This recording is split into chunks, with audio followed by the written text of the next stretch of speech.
Custo de vida, emprego e desemprego, cesta básica, tarifas públicas, salário mínimo. Agora, na Brasil Atual, a análise do DIEESE.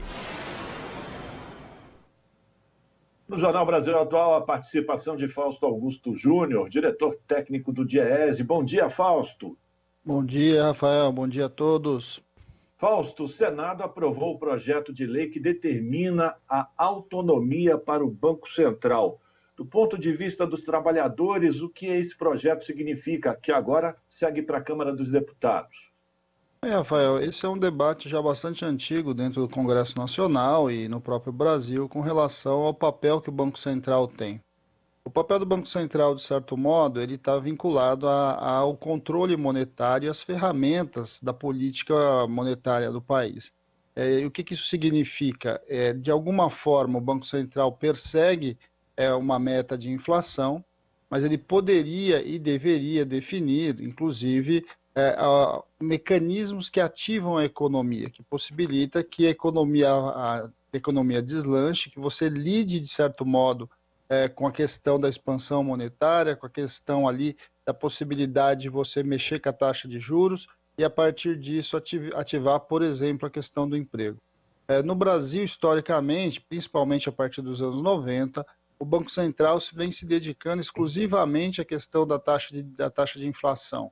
Ele trabalha efetivamente a partir da busca da menor taxa de inflação dentro dos limites ali definidos pelo Conselho Monetário Nacional. A questão colocada sobre a sua independência nos faz a seguinte pergunta, né? A independência de quem? Independência para quem? Uma vez que a proposta que foi aprovada, de certo modo, amarra o Banco Central à gestão anterior, mesmo depois de uma eleição. Na prática, significa que há um descasamento entre os mandatos do presidente da República e do presidente do Banco Central, e os dois primeiros anos do presidente eleito, né, teoricamente, vão estar com o presidente do Banco Central do governo anterior. Fausto, a ideia... Diga. Você falou em independência. O que foi aprovado é independência ou autonomia? E qual é a diferença entre uma ou outra situação? Não, então, acho que essa é uma questão colocada, né? Porque a tese que, se você olha ali com relação ao Banco Central, é um olhar sobre o Banco Central deveria atuar, a partir da ideia de autonomia, a partir de um olhar definido ali pelo Comitê pelo Monetário Nacional, e, ao mesmo tempo, ele perseguiria algo definido para o bem da sociedade, para o geral aí da sociedade. O problema é que a proposta que foi colocada, de certo modo, coloca o Banco Central como o presidente do Banco Central sendo indicado pelo presidente anterior, invadindo o mandato do presidente seguinte. Na prática, isso, de certo modo, atrela a política econômica do presidente eleito à política econômica do presidente anterior. É uma tese de que, se você tem um mandato que deveria ser, de certo modo, definido, não pelo próprio presidente da República, mas para algo que além do que a gente imagina. De certo modo, o Banco Central tem um papel bastante importante do ponto de vista dos mecanismos macroeconômicos. E tendo este papel, não tem como você, de certo modo, separar o Banco Central da política do presidente eleito do ponto de vista para o desenvolvimento econômico daquele país.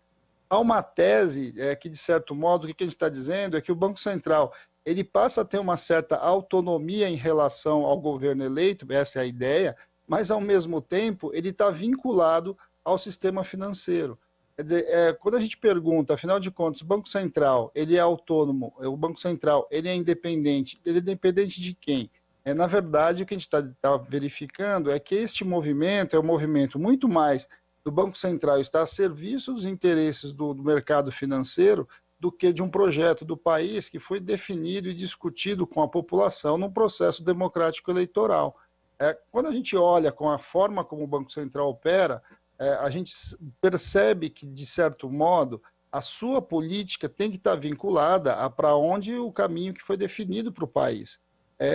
Você não pode ir amarrando todos os elementos do ponto de vista da política econômica de modo que o presidente eleito simplesmente fique à disposição e à mercê dos interesses de um setor só econômico. Eu acho que há uma ilusão enorme na tese de que, ao você colocar a questão da independência do Banco Central em relação a um determinado presidente da República, você vai estar, de certo modo, operando a partir de interesses que, de certo modo, não foram discutidos com a população. Acho que esse é um debate que precisa ser feito, até para as pessoas compreenderem o papel que o Banco Central tem. Por exemplo, a questão da taxa de juros é um elemento central da política econômica, seja para você, de certo modo, incentivar o investimento, seja para você viabilizar o consumo das famílias. A questão da disposição de recursos, né, que você faz a partir do depósito compulsório, que é uma prerrogativa do Banco Central, ou seja, a quantidade de recursos que tem circulando na economia,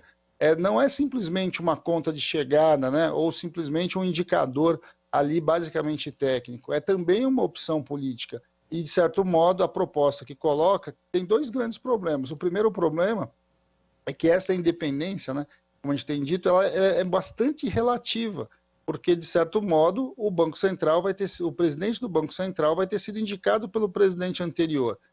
Ou seja, é uma indicação política, inevitavelmente é uma indicação política.